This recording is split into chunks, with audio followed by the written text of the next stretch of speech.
নেমু টিউটোরিয়ালে সকলকে স্বাগতম। আজ ছন্দে শুধু কান রাখো কবিতার প্রশ্নগুলি নিয়ে আলোচনা করছি। তাহলে দেখা যাক প্রথমে একের দাগের কি আছে না, অনধিক দুটি বাক্যে নিম্নলিখিত প্রশ্নগুলির উত্তর দাও। দুটি বাক্যে নিম্নলিখিত এই যে কোশ্চেনগুলি আছে এগুলির উত্তর দিতে বলছে। এক নম্বরে কি বলছে, মন্দ কথায় কান দিও না। মন্দ কথার প্রতি কবির কিরূপ মনোভাব কবিতায় ব্যক্ত হয়েছে? কবি অজিত দত্ত ছন্দে শুধু কান রাখো কবিতায় সকলকে মন্দ কথা অর্থাৎ খারাপ কথা বা প্রয়োজন নেই এমন কথায় কান দিতে নিষেধ করেছেন। কবির মতে যে সমস্ত কথা শোনার বা বলার আমাদের দরকার নেই বা প্রয়োজন নেই তার থেকে আমাদের দূরে থাকতে হবে, নইলে আমরা জীবনের ছন্দ শুনতে পাবো না। তাই কবি মন্দ কথার প্রতি বিরূপ মনোভাব প্রকাশ করেছেন।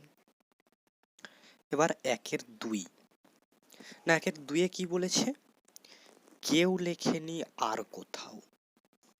কোন লেখার কথা এখানে বলা হয়েছে?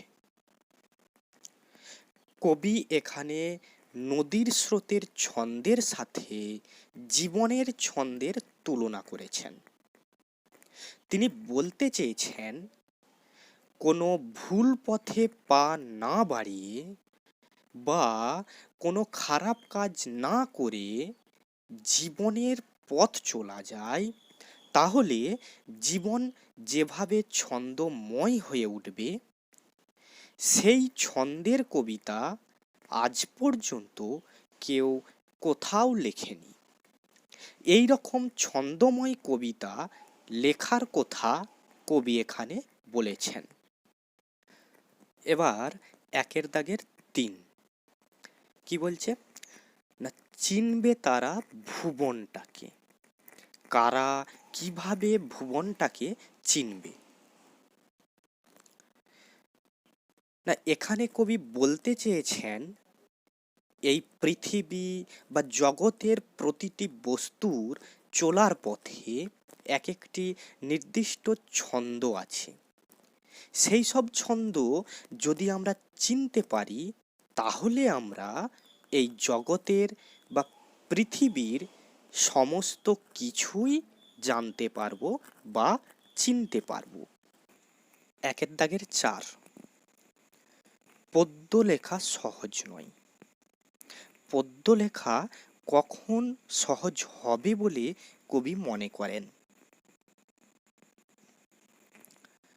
না মন্দ বা খারাপ কথায় কান না দিয়ে ঝগড়া হিংসা দ্বন্দ্ব ভুলে যদি আমরা এই জীবনে চলার পথে একে অপরকে সহানুভূতিপূর্ণভাবে সাহায্য করি, তাহলে আমরা এই জগতের সমস্ত ছন্দই শুনতে পাব। কবির মতে এই সমস্ত ছন্দ যখন আমরা শুনতে পাব, তখন পদ্য লেখা সহজ হবে। এবার একের দাগের পাঁচ কি বলছে না, ছন্দ শোনা যায় না কো। কখন কবির ভাবনায় আর ছন্দ শোনা যায় না? কবি এখানে বলতে চেয়েছেন যদি আমরা দ্বন্দ্ব হিংসা ঝগড়া না ভুলে সবসময় খারাপ কাজ করি, খারাপ কথা বলি, একে অপরকে হিংসা করি, নিজেকে নিয়ে ভাবি বা নিজের স্বার্থ দেখি, তখন আমরা আর ছন্দ শুনতে পাবো না। এরপর দুইয়ের দাগ কি বলছে না, বিশেষ্যগুলিকে বিশেষণে ও বিশেষণগুলিকে বিশেষ্যে পরিবর্তন করো এবং বাক্য রচনা করো। দুয়ের দাগের প্রথমে কি আছে, না ঝড়। ঝড় দেখো করেই দেওয়া আছে। ঝড় হচ্ছে বিশেষ্য, সেখান থেকে বিশেষণ হয়েছে ঝোড়ো। আজ সকাল থেকে ঝোড়ো হাওয়া বইছে। তারপরে আছে কি না মন। তাহলে মনটা কি হবে, মন হচ্ছে বিশেষ্য, এটাকে বিশেষণে পরিবর্তন করলে কি হবে, না মানসিক।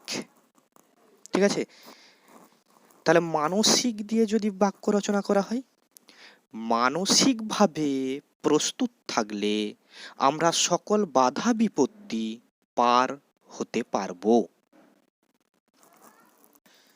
এরপর আছে ছন্দ।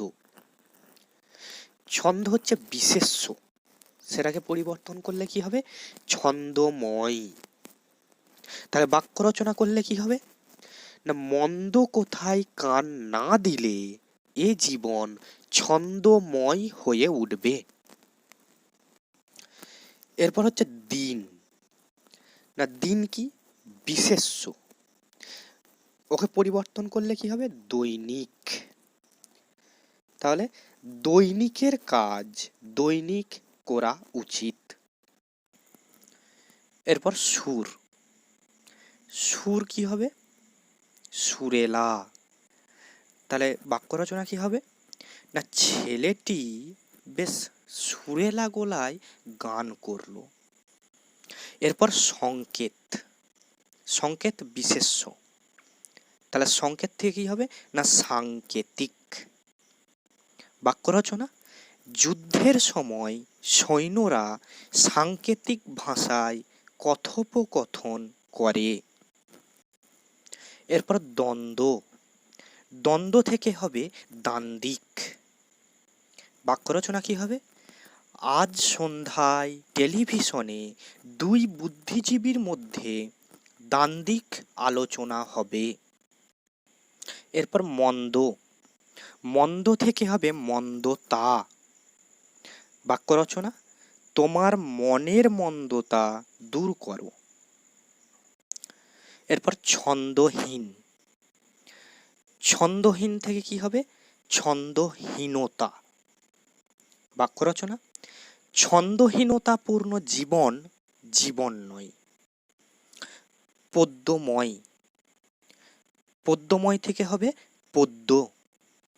বাক্য রচনা, ছেলেটি ভালো পদ্য লিখতে পারে।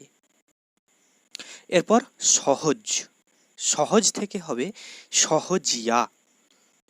বাক্য রচনা, প্রত্যেককে সাহায্য করা সহজিয়া ধর্ম। এবারে চারের দাগ।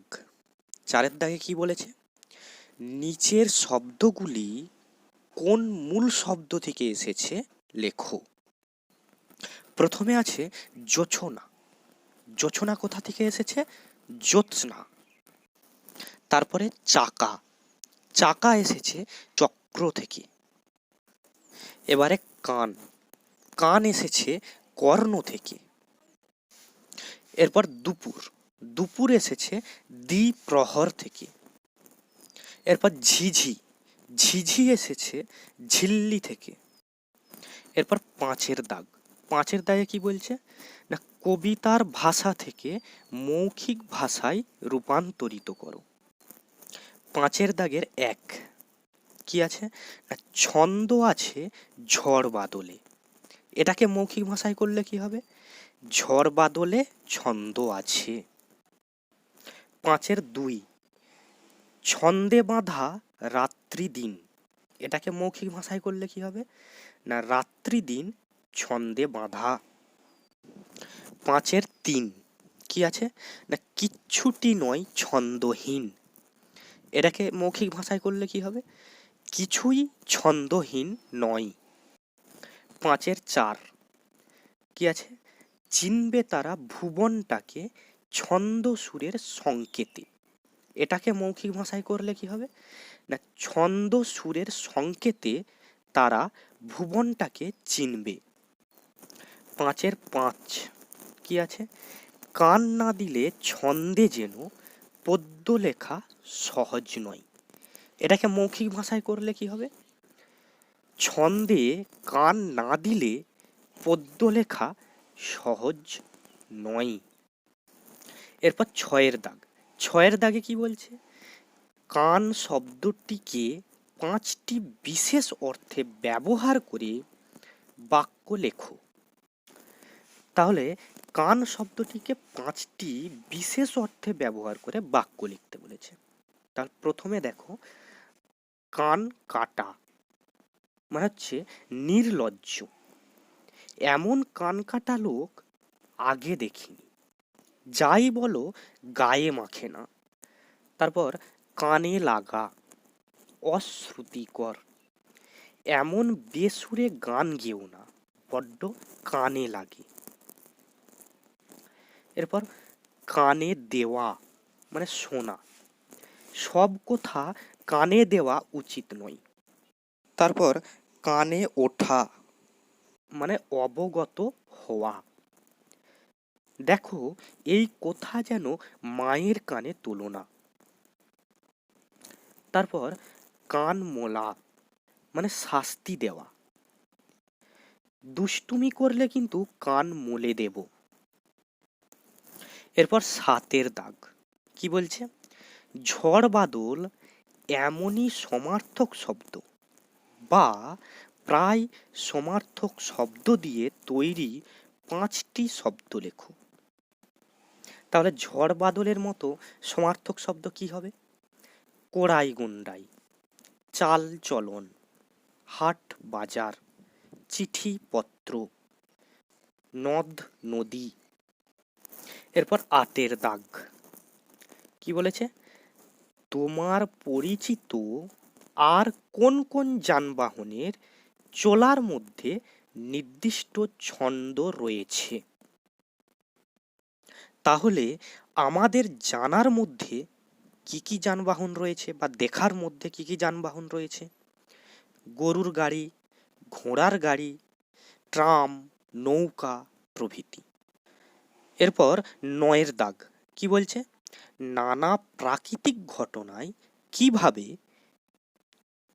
প্রকৃতির ছন্দ ধরা পড়ে। এটাকে দুটো ভাগে ভাগ করে দিয়েছে, একটা কান পেতে শোনা যাবে এমন, আর একটা মন পেতে শোনা যাবে এমন। তাহলে প্রথমে দেখি, কান পেতে শোনা যাবে এমন শব্দ আমরা কোথায় শুনতে পাই? পাখির ডাকে, ঝিঝির ডাকে, বৃষ্টির শব্দে ইত্যাদি। এবার মন পেতে আমরা কি কি শব্দ শুনতে পাই? রাতের নীরবতা, হৃদয়ের শব্দ, বুক ফাটা আর্তনাদ, জলের শব্দ। এরপর 10-এর দাগ কি বলছে? সমার্থক শব্দ লেখো। প্রথমে আছে জল, তাহলে জলের সমার্থক শব্দ কি কি হবে? সলিল, নীর, বৃষ্টি, বাড়ি, পানি ইত্যাদি। এরপর দিন, তাহলে দিনের সমার্থক শব্দ কি কি হবে? দিবস, দিবা, বার, অষ্টপ্রহর ইত্যাদি। এরপর রাত্রি, রাত্রির সমার্থক শব্দ কি কি হবে? নিশি, রজনী, যামিনী, বিভাবরী ইত্যাদি। এরপর নদী, নদীর সমার্থক শব্দ কি কি? তটিনী, তরঙ্গিনী, প্রবাহিনী ইত্যাদি। এরপর ভুবন, ভুবনের সমার্থক শব্দ কি কি আছে? পৃথিবী, গোলক, চরাচর, জগৎ, বিশ্ব ইত্যাদি। এরপর 11 দাগ কি বলেছে? শব্দযুগলের অর্থ পার্থক্য দেখাও। মানে যে শব্দগুলো এখানে দেওয়া আছে সেগুলো দুটো করে শব্দ দেওয়া আছে, দুটো করে মানে হবে, সেই অর্থের পার্থক্যটা এখানে দেখাতে বলেছে। প্রথমে আছে দিন, তাহলে দয়ে হস্যই দন্তের ন, দিন মানে দিবস। তারপরে দয়ে দীর্ঘই দন্তের ন, দিন মানে দরিদ্র। তারপর আছে মন, ম দন্তের ন, মন মানে চিত্ত, আর ম মধ্যাহ্ন মন মানে ওজন। তারপর আছে সুর, দন্তেশ্বয়ে হস্য র, সুর মানে কণ্ঠস্বর। আর তালাবস্যয়ে দীর্ঘ র, সুর মানে বীর। এরপর সকল, দন্তেশ্ব কল সকল মানে সমস্ত। আর তালাবস্য কল সকল মানে মাছের আঁশ। এরপর বারোর দাগ কি বলেছে, যারা তারা মতো তিনটি সাপেক্ষ শব্দ জোড় তৈরি করো। তাহলে ওই রকমই শব্দ জোড় কিরকম, দেখো কিরকম হবে না, তুমি আমি, যে সে, যখন তখন, যেমন তেমন ইত্যাদি। এরপর ১৩ দাগ কি বলেছে, কবিতা থেকে খুঁজে নিয়ে তিনটি সর্বনাম লেখো। তাহলে তিনটে সর্বনাম কি কি হবে, কেউ, যারা, তারা। এরপর ১৪ দাগ কি বলেছে না, কবিতায় রয়েছে এমন ৪টি সম্বোধন পদ উল্লেখ করো। তাহলে কি কি হবে, যেমন ঘড়ির কাঁটা, নদীর স্রোতে, ঝিঝির ডাকে, পাখির ডাকে ইত্যাদি।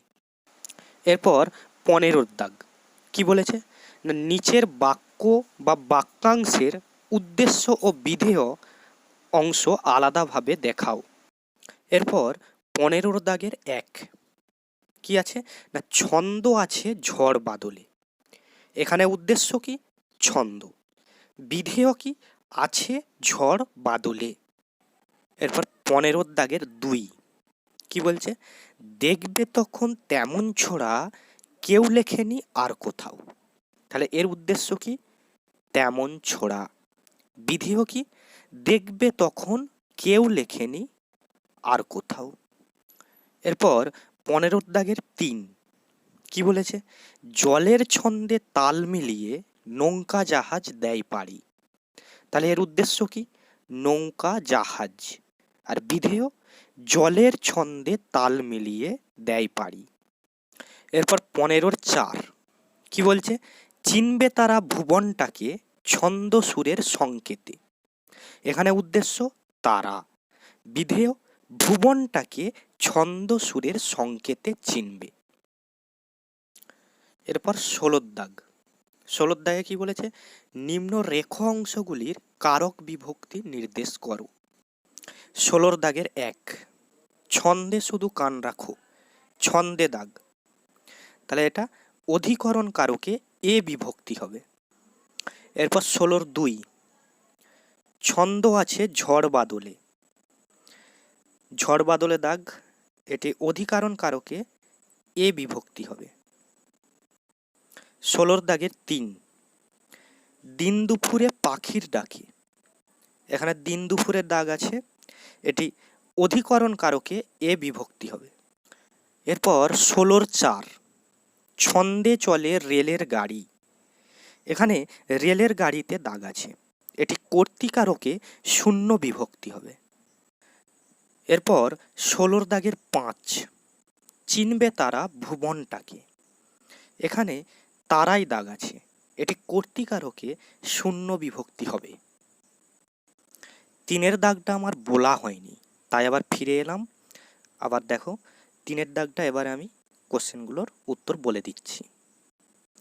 তাহলে ৩-এর দাগটা কি বলেছে না, নিচের শব্দগুলিকে আলাদা আলাদা অর্থে ব্যবহার করে দুটি করে বাক্য লেখো। তাহলে প্রথমে আছে মন্দ, মন্দ মানে খারাপ। তাহলে খারাপ দিয়ে বাক্য রচনা, মন্দ কোথায় কান দেওয়া উচিত নয়। আরেকটা মন্দ হচ্ছে হালকা, হালকা দিয়ে বাক্য রচনা কি হবে না, আজ রাত্রে মৃদু মন্দ বাতাস বইছিল। এরপর দ্বন্দ্ব, তাহলে দ্বন্দ্ব একটা হচ্ছে বিবাদ, তাহলে বিবাদের দিয়ে বাক্য রচনা, আজকাল মানুষ মানুষের দ্বন্দ্বই বেশি প্রকট হয়ে উঠছে। আর একটা দ্বন্দ্ব সংশয়, মনের সকল দ্বন্দ্ব ভুলতে পারলেই লক্ষ্যে পৌঁছাতে পারবে। এরপর তাল, তাল হচ্ছে একটা ফল বিশেষ, তাহলে বাক্য রচনা কি হবে, তাল পাকলে দূর থেকেও বোঝা যায়। আর একটা তাল হচ্ছে লয় বা ছন্দ। বাক্য রচনা কি হবে? সুর, তাল, লয় ছাড়া গান তৈরি হয় না। এরপর ডাক। ডাক মানে আহ্বান। বাক্য রচনা করলে কি হবে? শুধু শুধু ডাকলে কেন? আর একটা ডাক মানে হচ্ছে চিঠির মাধ্যম। আগে মানুষ ডাকের মাধ্যমে খবরাখবর নিত। এরপর বাজে। বাজে মানে মন্দ। বাক্য রচনা, তোমার মুখে এত বাজে কথা মানায় না। আর একটা বাজে মানে আওয়াজ। ওদের ঘরে আজ পুজো হচ্ছে, তাই ঢাক বাজছে। এরপর ছড়া। ছড়া মানে গুচ্ছ। বাক্য রচনা, পুজোর জন্য এক ছড়া কলা কিনতে হবে। আর একটা ছড়া মানে ছন্দবদ্ধ পদ্য। বাচ্চাটি বেশ ছড়া বলতে পারে। এরপর মোজা। মোজা মানে আনন্দ পাওয়া। নতুন জামা প্যান্ট পেয়ে ছেলেটি বেশ মজা পেয়েছে। আর একটা মোজা মানে বুজে যাওয়া। তাহলে পুকুরটি সংস্কার না হওয়ায় মজে গেছে। এরপর নয়। নয় মানে হচ্ছে সংখ্যা বিশেষ। বাক্য রচনা, তোমাকে 9 দিনের বেশি সময় দিতে পারবো না। আর একটা নয় মানে না সূচক। আজ আমি যাব না। তাহলে আজ এই পর্যন্তই। ছন্দে শুধু কান রাখো কবিতার আলোচনার ভিডিওটি না দেখে থাকলে ডেসক্রিপশন বক্সে লিংক দিয়ে দিয়েছি, দেখে নিও। আর এখানে ব্যাকরণগুলি আছে, তার আলোচনা আমি করিনি। ব্যাকরণের জন্য আলাদা ভিডিও যখন করব তখন ডিটেলসে তার আলোচনা করে দেব। আর এই চ্যানেলটির নামটি আমি পরিবর্তন করেছি। আগে ছিল MN স্টাডি টিভি, এখন সেটি পরিবর্তন করে রেখেছি নেমু টিউটোরিয়াল। ভিডিওটি ভালো লেগে থাকলে চ্যানেলটি সাবস্ক্রাইব করে নেবে ও পাশে থাকা বেল আইকনটি প্রেস করে দেবে, যাতে নতুন নতুন ভিডিও দেখতে পাও। আর লাইক ও শেয়ার করে দেবে। ধন্যবাদ।